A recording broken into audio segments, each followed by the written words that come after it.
ഓ ചെറുപ്പക്കാരെ, നമുക്ക് നല്ല ആരോഗ്യമുള്ള സമയമാകുമ്പോ ബാപ്പ ഉമ്മക്ക് പ്രായമായി പോയി. നമ്മളൊരു കാലത്ത് സ്വന്തത്തിൽ ഭക്ഷണം കഴിക്കാൻ കഴിയാത്തവരായിരുന്നു. നമ്മളൊരു കാലത്ത് സ്വന്തത്തിൽ കുളിക്കാൻ കഴിയാത്തവരായിരുന്നു. സ്വന്തത്തിൽ ശൗച്യം ചെയ്യാൻ കഴിയാത്തവരായിരുന്നു.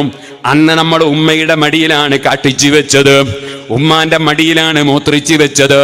അന്ന് ബാപ്പ ഉമ്മക്കൊരു മടുപ്പും തോന്നിയില്ല. സുബ്ഹാനല്ലാഹ്, രാവിലെ മുതലേ കഠിനാധ്വാനം ചെയ്ത് നോമ്പിനെയുമ്മ ആ നോമ്പ് കാലത്തൊന്നും കുടിച്ചിട്ടില്ല, നോമ്പാണ്. അങ്ങനെ നല്ല ഭക്ഷണങ്ങളൊക്കെ ഉണ്ടാക്കി നോമ്പ് തുറക്കാൻ പലതും ചുട്ടുണ്ടാക്കിയിട്ടുണ്ട്.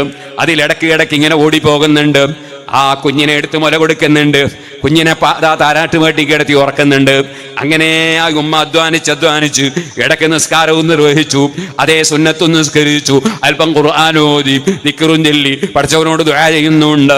അങ്ങനത്തെ ഉമ്മ അവസാനം നോമ്പ് തുറക്കുന്ന സമയത്ത് ഒരു കാരക്ക എടുത്ത് നോമ്പ് തുറന്നു. അതിന് മുമ്പ് തന്നെ നിന്റെ ബാപ്പാക്കും വലിയ ആളുകൾക്കൊക്കെ ഭക്ഷണം മുന്നിൽ കൊണ്ടുവച്ചു കൊടുത്തു. ഉമ്മ ബാങ്ക് കൊടുക്കുന്നത് കേട്ടപ്പോ ഒരു കാരക്ക എടുത്ത് നോമ്പ് തുറന്നു. അവര് ഭക്ഷണം കഴിക്കുന്നതിലിടക്ക് എന്റെ മഗ്രിബ് ഇങ്ങ് നിസ്കരിക്കാന്ന് തോന്നി. ആ ഉമ്മ പെട്ടെന്ന് മഗ്രിബ് നിസ്കരിച്ചിറങ്ങി. സുബ്ഹാനല്ലാഹ്, അവര് ഭക്ഷണം കഴിച്ച ബാക്കിയുള്ളത് എടുത്തുകൊണ്ട് വന്ന് നന്നായി വിശക്കുന്ന ഉമ്മ, എന്റെ യുവാക്കളെ, യുവതികളെ, ഉമ്മാനെ നിങ്ങൾ ഓർമ്മിക്കൂ. ആ ഉമ്മ ആ ഭക്ഷണം കഴിക്കാൻ വേണ്ടി എടുത്തുകൊണ്ട് വന്ന് വെച്ച് കഴിക്കാൻ തുടങ്ങുമ്പോ കുഞ്ഞ് കരയുന്നു, കുട്ടി കരയുന്നു. ഉമ്മാക്ക് ഭക്ഷണം കഴിക്കാൻ കഴിഞ്ഞില്ല. ഉമ്മ ഓടിപ്പോയി കുഞ്ഞിനെ വാരിയെടുത്തു, അതിങ്ങനെ എടുത്തുകൊണ്ടുവന്ന് മടിയിൽ വെച്ചു. എന്നിട്ട് ഒരു കൈ കൊണ്ട് ഭക്ഷണം എടുത്ത് തിന്നാൻ നോക്കുമ്പോ കുഞ്ഞ് ഉമ്മാന്റെ മടിയിൽ മുഴുവനും കാട്ടിച്ചു വെച്ചു, വിസർജിച്ച് വൃത്തികേടാക്കി പോയി. ഉമ്മാക്ക് ഇത് തിന്നാൻ പറ്റുന്നില്ല. ഉമ്മ എന്ത് ചെയ്തു? ഉമ്മാക്ക് കുട്ടിയോട് മടുപ്പ് തോന്നിയോ? ഇല്ല. ഉമ്മ ഉടനെ തന്നെ മെല്ലെ ആ കൈയൊന്നങ്ങ് ഉരസിക്കളഞ്ഞു. എന്നിട്ട് ഈ കുട്ടിയെ കൂട്ടി ഇങ്ങോട്ടെടുത്തു.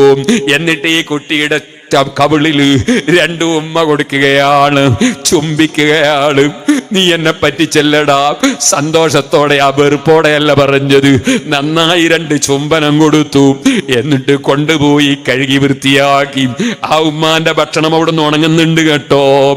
ആ ഉമ്മ ഈ കുട്ടിയെ വൃത്തിയാക്കി നല്ല വസ്ത്രം ധരിപ്പിച്ച് എന്നിട്ട് പോയി കിടന്ന് മുല കൊടുത്ത് ഉറക്കി കഴിഞ്ഞതിന് ശേഷം തണിഞ്ഞ ചായ, തണിഞ്ഞ ഭക്ഷണം എടുത്തു കഴിക്കുന്നത് കണ്ടിട്ടില്ലേ? ഈ ഉമ്മാനോട് എപ്പോഴാ കടപ്പാട് വീടുക ചെറുപ്പക്കാരെ? അധ്വാനിച്ചുണ്ടാക്കിയ കാശ് മാത്രമല്ല, ഊണും ഉറക്കുമൊഴിച്ചിട്ട് ആശുപത്രിയിൽ പോയി അവിടെ നിന്ന് കൊതുകിന്റെ കടി കൊണ്ട് താമസിച്ച ബാപ്പയില്ലേ, നിനക്ക് രോഗമായപ്പോ ബാപ്പാക്ക് ഉറക്കം വന്നില്ല. മകന് രോഗം, മകളെ രോഗം, ബാപ്പ വിസയും ക്യാൻസലാക്കി വന്നു. സുബ്ഹാനല്ലാഹ്, എത്ര കാശ് ചെലവാക്കി. നിന്നെ പോറ്റിയ ബാപ്പയില്ലേ, ഉമ്മയില്ലേ, എന്തെല്ലാം ശകാരം അവർ കേട്ടതാണ്, ഏതെല്ലാം ജയിലിൽ കിടന്നതാണ്. തെറ്റ് ചെയ്തിട്ടല്ല നിരപരാധിയാണ്. മക്കളെ പോറ്റാനല്ലേ ഇങ്ങനെയൊക്കെ പോറ്റിയ ബാപ്പ ഉമ്മക്ക് പ്രായമെത്തുമ്പോ നിനക്ക് വല്ലാത്ത മടുപ്പ് വരുന്നുവല്ലേ? അല്ലാഹു പറയുന്നു,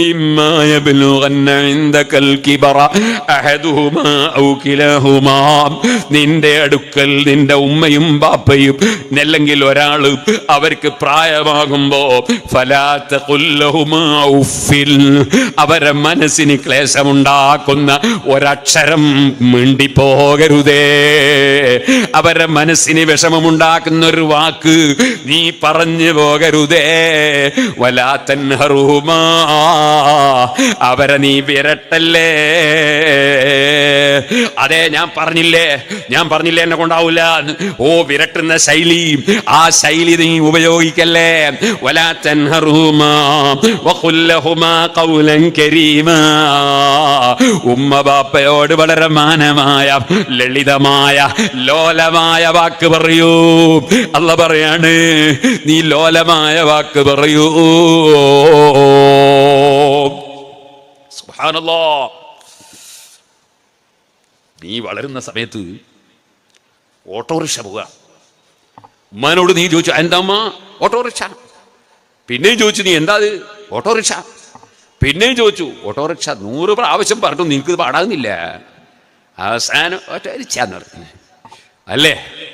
അങ്ങനത്തെ നീ ഉമ്മ സുഖമില്ലാതെ കിടക്കുമ്പോ അതിലെല്ലാം ഇങ്ങനെ JCB പോവാണ്. അപ്പൊ ഉമ്മ അതെന്താ മോനെ? JCB. ഇപ്പൊ ഉമ്മാക്ക് കാത് വെക്കൂല, പണ്ടത്തെ പോലെ കേളില്ല. ഉമ്മ അതെന്താ മോനെ? JCB. പിന്നെയും ചോദിച്ചു ഉമ്മ അതെന്താ മോനെ? JCB. പിന്നെയും ചോദിച്ചു അതെന്താ മോനെ? നിങ്ങൾ ഇതിനായാലും നോക്കി നടക്കണ പോരെ.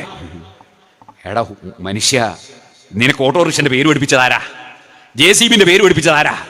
പോകട്ടെ, നിന്റെ മൂക്ക് എന്നുള്ള പേര് പഠിപ്പിച്ചതാരാ? നിന്റെ കണ്ണ് എന്നുള്ള പേര് പഠിപ്പിച്ചതാരാ? നിന്റെ കൈ അതാ പഠിപ്പിച്ചതാരാ? നിന്റെ കാല് അത് പഠിപ്പിച്ചതാരാ? മുഴുവൻ പഠിപ്പിച്ച ഉസ്താദല്ലേ അത്? ആ ഉമ്മാന്റെ മുഖത്ത് നോക്കി നീ അതാ കടുപ്പം കൂട്ടി സംസാരിച്ചു പോയി. ഈമാൻ കിട്ടി മരിക്കണോ? അതേ, ഹുമാ ജന്നത്തുക വനാറുക. നിന്റെ പാപ്പയും ഉമ്മയും നിന്റെ സ്വർഗവും നരകവുമാണ്. സ്വർഗത്ത് കടക്കണോ പൊരുത്തം വാങ്ങിക്കോ, നരകത്തിൽ കടക്കണോ അവരോട് നീ ധിക്കാരം നടത്തിയാൽ, കടുപ്പത്തിൽ സംസാരിച്ചാൽ, മാന്യത പുലർത്താതെ പെരുമാറിയാൽ നരകമാണ്. ഹബീബ് നബി സല്ലല്ലാഹു അലൈഹി വസല്ലം പറഞ്ഞില്ലേ, റബ്ബി ഫീ റിളൽ വാലിദി, ബാപ്പാന്റെ ഉമ്മാന്റെ പൊരുത്തത്തിലാണ് റബ്ബിന്റെ പൊരുത്തം. ഓ സുഹൃത്തുക്കളെ, അല്ലാഹ് വീണ്ടും പറയുന്നു, വഖ്ഫിദ് ലഹുമാ ജനാഹദ്ദുല്ലി മിനർ റഹ്മ, കാരുണ്യത്തിന്റെ താഴ്മയുടെ ചിറക് വിരിച്ചു കൊടുക്കണേ.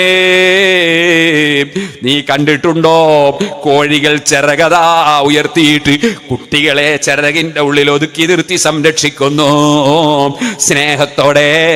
അതുപോലെ നിന്റെ ബാപ്പ ഉമ്മയെ നീ സ്നേഹത്തോടെ കാരുണ്യം ചെയ്ത് സംരക്ഷിച്ചോ, കാരുണ്യത്തിന്റെ ചിറക് വിരിച്ചു കൊടുത്തോ. അല്ലാഹ് പഠിപ്പിക്കുകയാണ്. പിന്നെയോ, നീ അതാ പക്ഷികളെ കണ്ടിട്ടില്ലേ? അത് ചിറകി വിരിച്ചുകൊണ്ടാണ് അതാ വലിയ ജോറായിട്ട് പറന്നു പോകുന്നത്.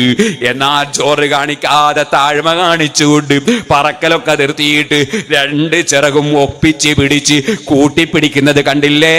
താഴ്മയുടെ രൂപമാണ്. അതുപോലെ നീ ഉമ്മ ബാപ്പാന്റെ മുന്നിൽ നിൽക്കുമ്പോ താഴ്മയോടെ നിന്നോ, സംസാരിക്കുമ്പോ താഴ്മയോടെ സംസാരിച്ചോ. ഇത് വേറെ ആരെ പോലെയുമല്ല, നിന്റെ മുതലാളിയെ പോലെയല്ല, നിന്റെ കഫീലിനെ പോലെയല്ല, അതേ വേറെ ഒരാളെ പോലെയുമല്ല. ഖുർആൻ ബാപ്പ ഉമ്മയോട് എങ്ങനെ പെരുമാറണമെന്ന് അതാ വ്യക്തമായി പഠിപ്പിക്കുന്നു. വഖ്ഫിദ് ലഹുമാ ജനാഹദ്ദുല്ലി മിനർ റഹ്മ. അതുകൊണ്ടും പോര കേട്ടോ, ഇതുകൊണ്ടൊന്നും കടപ്പാട് വീടൂല.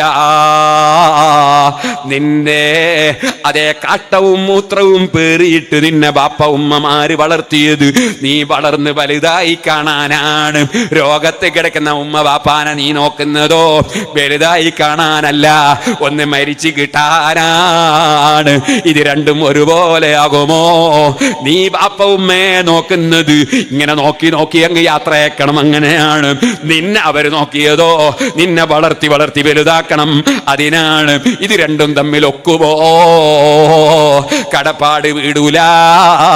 അതുകൊണ്ട് റബ്ബ് പറയുന്നു, അതാ കടപ്പാട് വീട്ടാൻ നിന്നെ കൊണ്ട് കഴിയാത്തതിനാൽ അവർക്ക് എന്തും കൊടുക്കാൻ കഴിവുള്ളൊരു രാജാവില്ലേ? ആ രാജാവിനോട് താണ് കേണ് അപേക്ഷിക്കൂ മോനെ. അതാണ് വഖുർ റബ്ബിർഹംഹുമാ കമാ റബ്ബയാനി സഗീറാ. എന്റെ കുട്ടിക്കാലത്ത് ബാപ്പ ഉമ്മ എന്നെ പോറ്റി വളർത്തിയവരാണ്. ആ ബാപ്പ ഉമ്മക്ക് കാരുണ്യം ചെയ്യണേ റബ്ബേ എന്ന് പ്രാർത്ഥിക്കൂ. നിന്നെ കൊണ്ട് എത്ര ചെയ്താലും കടപ്പാട് വീടൂല. അതുകൊണ്ട് റബ്ബിനെ ഏൽപ്പിക്കൂ, റബ്ബിനോട് ദുആ ചെയ്യൂ. ബാപ്പ ഉമ്മയുടെ പൊരുത്തം കിട്ടണോ? അവരെ വാക്കുകൾ നമ്മൾ പാലിക്കുന്നവരാകണം, അവരെ കുടുംബത്തോട് ബന്ധം ചേർക്കുന്നവരാകണം, അവരെ സ്നേഹിതന്മാരോട് ആദരവുള്ളവരാകണം. അവരൊരു വാക്ക് പറഞ്ഞിട്ടുണ്ട്, ഇന്ന പള്ളി ആർക്ക് ഇത്ര കൊടുക്കാമെന്ന്. എന്നാൽ ഈ സ്വത്ത് ഭാഗിക്കുന്നതിന് മുമ്പ് അതങ്ങ് കൊടുത്തേക്കണം.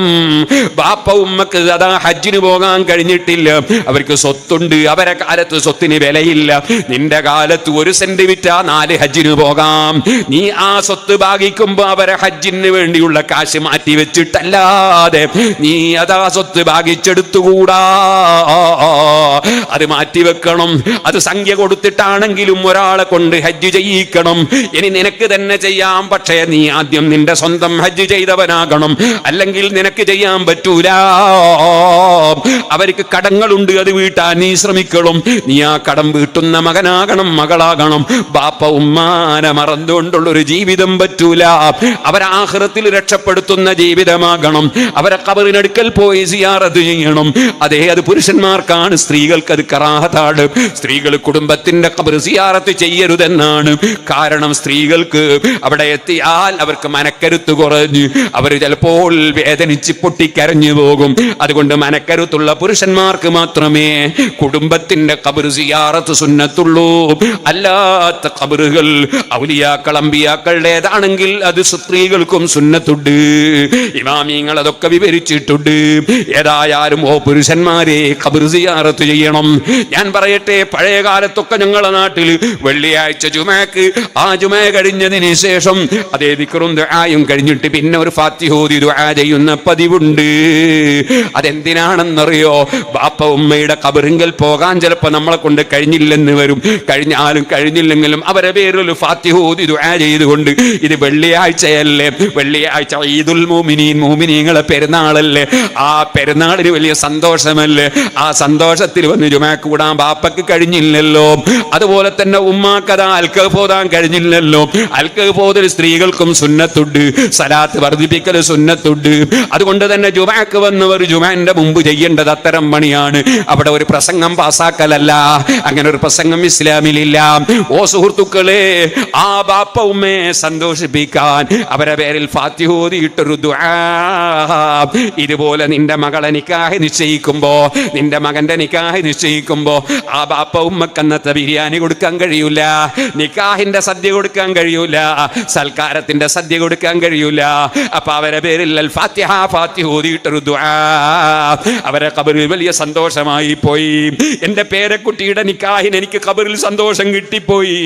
അങ്ങനെ ആ ബാപ്പ ഉമ്മയുടെ പൊരുത്തം വാങ്ങേണ്ടത്. ആ ഫാത്തിഹ ഓതുമ്പോൾ ഇറങ്ങിപ്പോവുകയല്ല വേണ്ടത്, ആമീൻ പറയാതെ കൈ താഴ്ത്തി വെക്കുകയല്ല വേണ്ടത്.